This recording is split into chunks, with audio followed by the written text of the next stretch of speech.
നമസ്കാരം, ന്യൂസ് കാർഡിലേക്ക് സ്വാഗതം. സ്വർണ്ണവില ഓരോ ദിവസവും കുതിച്ചുയരുന്ന ഈ കാലത്ത് ഒരു പവൻ തൂക്കം വരുന്ന സ്വർണ്ണവള നഷ്ടമായാൽ നമ്മൾ എവിടെയെല്ലാം തിരയും? ആരെയെല്ലാമായിരിക്കും നമ്മൾ സംശയിക്കുക? വള മോഷ്ടിച്ചത് ഒരു കാക്കയും ഒളിപ്പിച്ചു വെച്ചത് ഒരു കാക്കക്കൂട്ടിലുമാണെങ്കിലോ? അതെ, കോഴിക്കോട് കാപ്പാട് അറിഞ്ഞവരെ മുഴുവൻ അതിശയത്തിലാഴ്ത്തിയ സംഭവങ്ങൾ നടന്നത്. കാപ്പാട് സ്വദേശികളായ കണ്ണൻകടവ് പരീക്കണ്ടിപ്പറമ്പിൽ നസീറിന്റെയും ഷരീഫയുടെയും 6 വയസ്സുകാരിയായ മകൾ ഫാത്തിമ ഹൈഫയുടെ വളയാണ് കാണാതായത്. ഒരു വിവാഹ ചടങ്ങിൽ പങ്കെടുക്കാനായി ആഭരണങ്ങൾ തിരഞ്ഞപ്പോഴാണ് കുട്ടിയുടെ മാലയും വളയും കാണാനില്ല എന്ന കാര്യം ശ്രദ്ധയിൽപ്പെടുന്നത്. വീട് മുഴുവൻ അരിച്ചു പറിക്കെങ്കിലും ആഭരണങ്ങൾ കണ്ടെത്താനായില്ല.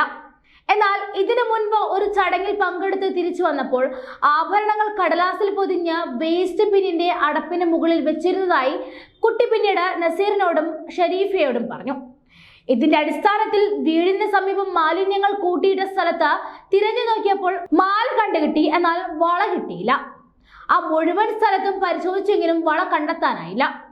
ആഭരണം നഷ്ടമായെന്ന് ഉറപ്പിച്ച് തിരച്ചിൽ അങ്ങനെ അവസാനിപ്പിച്ചു. എന്നാൽ ആഭരണം നഷ്ടമായത് അറിഞ്ഞെത്തിയ അയൽവാസി താൻ ഒരു കാക്ക പ്ലാസ്റ്റിക് വള കൊത്തിയെടുത്ത് തെങ്ങിന്റെ മുകളിലേക്ക് പറക്കുന്നത് കണ്ട കാര്യം നസീറിയോട് സൂചിപ്പിച്ചു. തങ്ങളുടെ സ്വർണ്ണവളയും ഇതേ രീതിയിൽ കാക്ക കൊത്തിപ്പറന്ന് കാണുമോ എന്ന സംശയം നസീറിനുമുണ്ടായി. ഒടുവിൽ അവസാനവട്ട ശ്രമം എന്ന നിലയ്ക്ക് തെങ്ങിന് മുകളിൽ കയറി പരിശോധിക്കാൻ തീരുമാനിക്കുകയായിരുന്നു. കാക്ക കൂട്ടിലില്ലാത്ത സമയത്ത് തെങ്ങിന് മുകളിൽ കയറിയപ്പോൾ ഞെട്ടിക്കുന്ന കാഴ്ചയാണ് കണ്ടത്.